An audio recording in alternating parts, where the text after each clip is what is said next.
तो दोस्तों, एक और नया दिन और मैं बलजीत परमार हाजिर हूँ एक नई कहानी, एक नया किस्सा लेकर।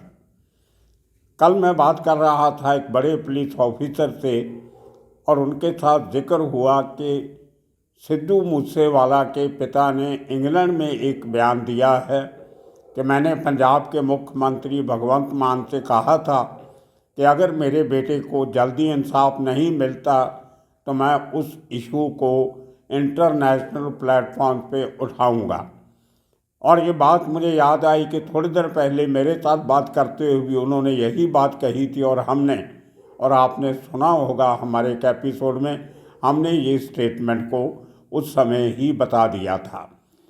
लेकिन जब एक सीनियर पुलिस ऑफिसर से मैं इस इशू पे बात कर रहा था कि क्यों सिद्धू मूसेवाला के पिता को ऐसा हमेशा क्यों लगता है कि उनके बेटे को इंसाफ नहीं मिला, उन्होंने एक चौंकाने वाली बात कही जो मेरे लिए भी एक नई बात थी। उनका कहना था कि सेलिब्रिटी केसेस में बहुत कम इंसाफ मिलता है। तो मैंने कहा कैसे? उन्होंने एग्जाम्पल दिया पंजाब के साबका मुख्यमंत्री प्रताप सिंह कैरों के मर्डर केस का। और उनका कहना ये था कि यहाँ तो प्रताप सिंह कैरों के केस में कॉन्स्पिरेसी आज तक सामने नहीं आ सकी, उनके परिवार को इंसाफ नहीं मिल सका, तो सिद्धू मूसेवाला के केस में ये काम बहुत मुश्किल लगता है। तो मुझे याद आया मुंबई में भी ऐसे बहुत सारे सेलिब्रिटी केसेस हुए हैं जिनमें आज तक कोई भी पुख्ता सबूत सामने नहीं आए, कॉन्स्पिरेसी सामने नहीं आई, असली मुल्जिम नहीं पकड़े गए या पकड़ने की पूरी कोशिश नहीं की गई। बहुत से केस गिनाए जा सकते हैं, सुशांत सिंह राजपूत केस, दिव्या भारती केस, इसी तरह श्रीदेवी केस और भी काफ़ी सारे अगर फहरिस्त देखें तो बहुत लंबी चौड़ी है। दिल्ली में इसी तरह सुनंदा पुष्कर केस, इस किस्म के और काफ़ी सारे केसेस हैं। लेकिन सिद्धू मूसेवाला पंजाब का है, पंजाब का रहने वाला था। प्रताप सिंह कैरों पंजाब के साबका मुख्यमंत्री थे। तो मेरे एक हरियाणा में मित्र हैं, पुलिस ऑफिसर, मैंने उनको रिक्वेस्ट किया कि कहीं से पुराने केस की, प्रताप सिंह कैरों के केस की जो FIR थी उसकी कॉपी मिल जाए या जो उसका जो चालान पेश हुआ था उसकी कॉपी मिल जाए। तो चालान की कॉपी तो नहीं मिली, लेकिन जिसको हम चार्जशीट कहते हैं वो काफ़ी लंबी चौड़ी थी। लेकिन करनाल के पास एक मधुबन में हरियाणा पुलिस का म्यूज़ियम है। उस म्यूज़ियम के दस्तावेज़ों में हमें वो FIR की कॉपी मिली जो प्रताप सिंह कैरों मर्डर केस में जो लिखी गई थी। मैं इसका जिक्र इसलिए कर रहा हूँ कि जो दोनों केसेस में इतनी सिमिलरिटीज़ हैं, इतनी मिली जुली बातें हैं जो शायद और किसी दो केसेस में नहीं मिलती। अब देखिए वो कॉपी FIR की मैं आपको दिखाऊंगा वीडियो के अंदर। 8-10 लाइन की छोटी सी FIR है जो उस गांव के चौकीदार ने लिखवाई है।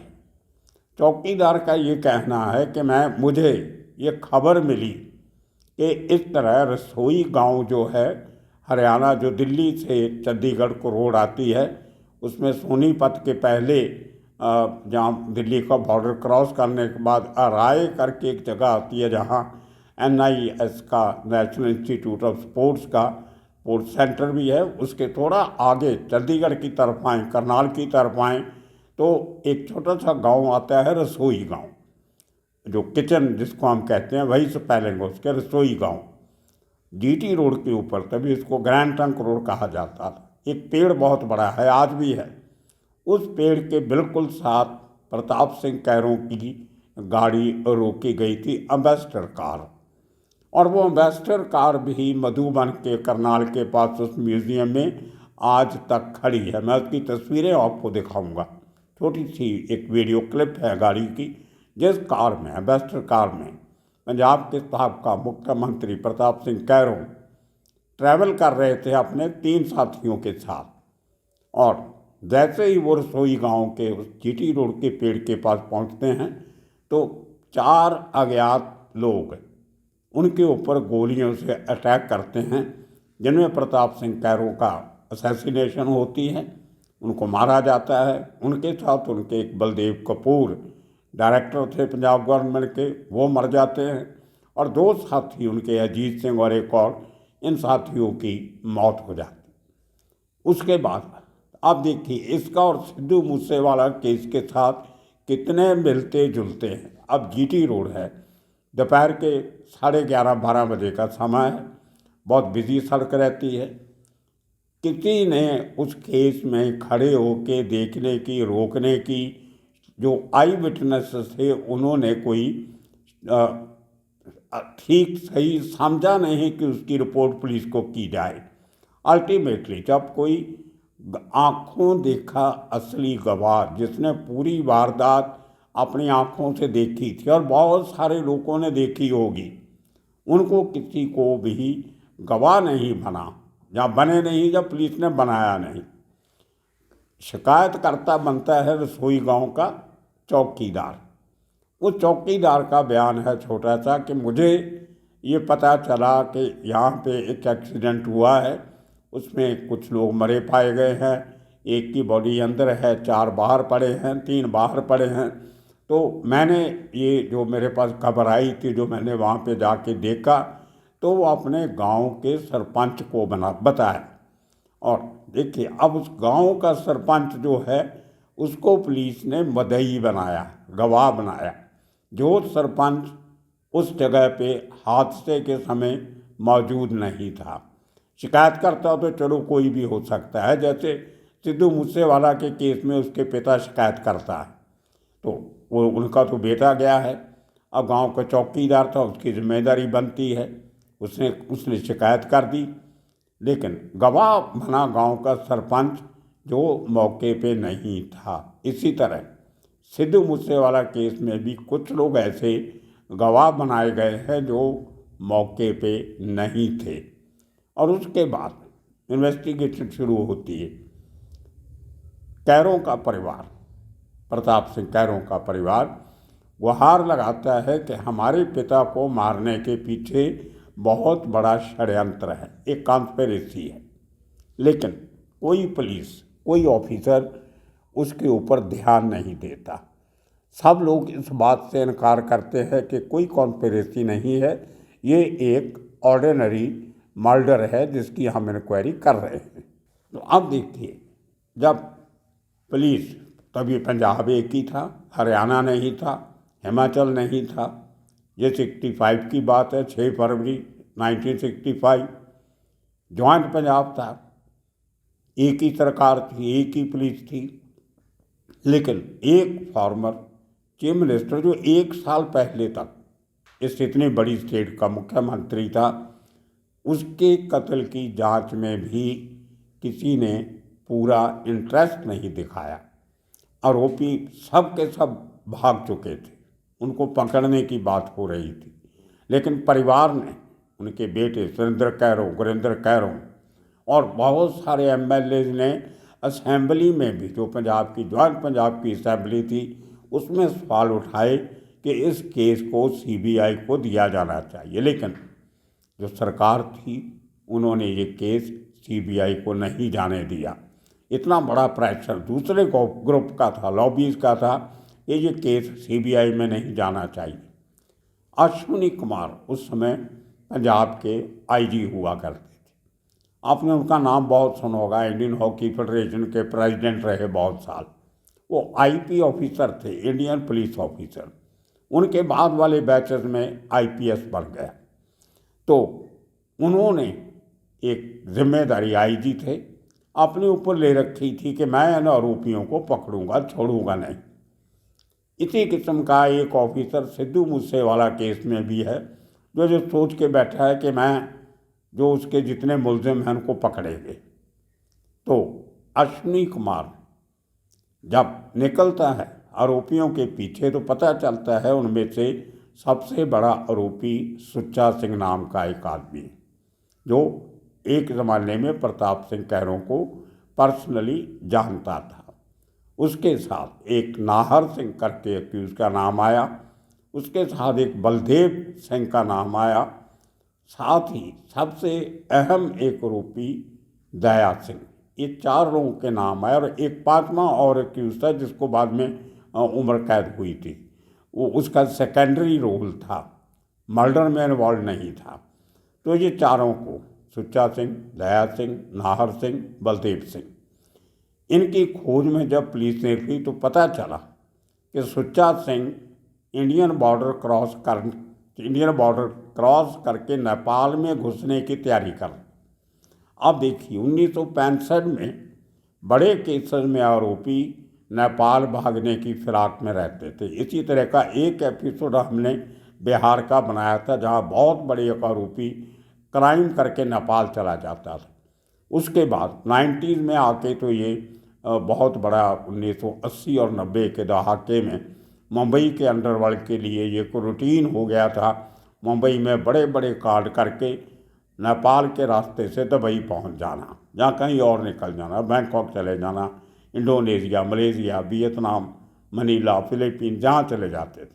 लेकिन उस ज़माने में भी नेपाल का इस्तेमाल होता था और सूचना तो ये थी, खबर तो ये आई थी उस समय पे। हमने ये केस बहुत क्लोजली फॉलो किया था, रोज़ अखबारों में यही छपता था हमारे स्टूडेंट डेज के टाइम पे। तो पकड़ा तो सुच्चा सिंह को नेपाल की टेरिटरी में था, लेकिन उसको बड़ी चालाकी से, बड़ी तैयारी से वहाँ से निकाल के अश्विनी कुमार खुद, जो आईजी थे पंजाब के, वो खुद सुच्चा सिंह को पकड़ के वापस पंजाब लाए थे।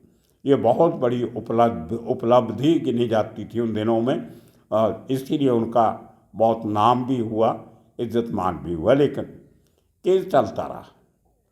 अब उसके साथ सबके सब आरोपी एक एक करके पकड़े गए। अब देखिए उस केस में जिसमें कोई गवाह नहीं था, शिकायतकर्ता मौके पे नहीं था, लेकिन फिर भी प्रोसिक्यूशन ने केस को इस तरीके से पेश किया कि अल्टीमेटली 4 लोगों को फांसी की सज़ा होती है और 5वें को उम्र कैद की। 4 सेशन जज बदल जाते हैं, लेकिन किसी सेशन जज ने किसी को कोई रियायत नहीं दी। ट्रायल ख़त्म होते होते जो चौथा जज आखिरी आता है वो भी पहले जजेस के साथ सहमत रहता है। जिस किस्म की उन्होंने जो कार्रवाई जो कोर्ट की थी वो रिकॉर्ड करके रखी हुई थी, ऑन रिकॉर्ड लाई हुई थी। अल्टीमेटली जो 3 आदमी थे, सुच्चा सिंह, नाहर सिंह, बलदेव सिंह, उन तीनों को 89 में फांसी हो जाती है, लेकिन दया सिंह की फांसी पे रोक लगाई ली जाती है। अब दया सिंह का करैक्टर इसलिए सबसे अहम हो जाता है कि वो उस ज़माने के हरियाणा के जो आज का हरियाणा है, वो बेल्ट जो थी उसके जो सबसे बड़े नेता थे और प्रताप सिंह कैरों के प्रतिद्वंदी थे, देवीलाल, चौधरी देवीलाल, उनके करीब माना जाता था। और जब उन्होंने जो कहते हैं कि दया सिंह की मदद करने की कोशिश की, पहले तो उसकी फांसी पे स्टे लिया गया। दया सिंह को इतना पैसे वाला आदमी नहीं था, अमीर आदमी नहीं था जो अपने केस की पैरवाई सुप्रीम कोर्ट तक कर सके। उन्हीं दिनों में देवीलाल हिंदुस्तान के, भारत के डिप्टी प्राइम मिनिस्टर बन जाते हैं और तभी दया सिंह की फांसी की सज़ा माफ़ करके उम्र कैद में तब्दील कर दी जाती है। बहुत बड़ा हंगामा हुआ, कॉन्स्पिरेसी की थ्योरी को आगे बढ़ाने की मांग हुई, लेकिन कहीं तक नहीं पहुंची। क्या उसी तरह सिद्धू मूसेवाला का केस भी लटका रहेगा? इस केस में भी चश्मदीद गवाह 2 हैं जो गाड़ी में थे, कंप्लेनेंट और है। जब चश्मदीद गवाह आपके पास थे तो आपको कंप्लेनेंट दूसरा लेने की क्या ज़रूरत थी? उसी तरह जिस कॉन्स्पिरेसी को सामने लाने के लिए सिद्धू मूसेवाले के पिता बलकौर सिंह और उनकी माता चरण कौर इतनी जद्दोजहद कर रहे हैं, क्या वो कॉन्स्पिरेसी कभी खुल के सामने आएगी? अगर इस ऑफिसर की माने जिन्होंने मुझे ये बात बताई और मैंने आज का एपिसोड बनाया कि यहाँ पर इंसाफ तो प्रताप सिंह कैरों को नहीं मिला, सिद्धू मूसेवाला को कहाँ से मिलेगा, ये उसकी विडम्बना थी, दुखी थे वो अंदर से। वो खुश होकर ये बात नहीं कर रहे थे, लेकिन उनका कहना था कि सिस्टम ही ऐसा है। तो मैंने सिस्टम की बात की। वो कहते हैं हमारा जो पुलिसिंग है वो 1965 में भी वही कल्चर था पुलिसिंग का, आज भी वही कल्चर है। और वो कल्चर था, क्राइम हो गया, किसी न किसी तरह आरोपी को पकड़ो, वेपन को पकड़ो और उनको सज़ा दिलवा दो, बस। उसके आगे नहीं बढ़ना है हमने, क्योंकि अगर कॉन्स्पिरेसी ढूंढते रह जाएंगे तो इनको सज़ा कभी नहीं होगी। तो वही कल्चर आज है। आज भी जब पुलिस ये बात कहती है, मुख्यमंत्री खुद भगवंत सिंह मान ये बात कहते हैं कि हमने सब आरोपी पकड़ लिए, हथियार पकड़ लिए, अब इसके आगे हम क्या कर सकते हैं। अब उनको सज़ा देना दोषियों को कोर्ट का काम है।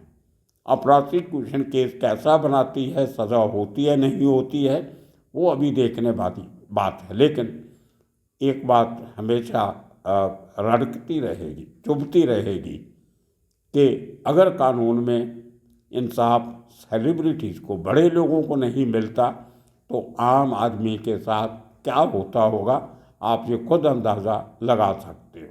तो ये बहुत सी सिमिलैरिटी नज़र आई दोनों बड़े केसेस में, उसके लिए आज का ये एपिसोड बनाया। आने वाले दिनों में इसी किस्म के और किस्से कहानियाँ लेके फिर हाजिर होंगे। तब तक के लिए आप सबका शुक्रिया, धन्यवाद।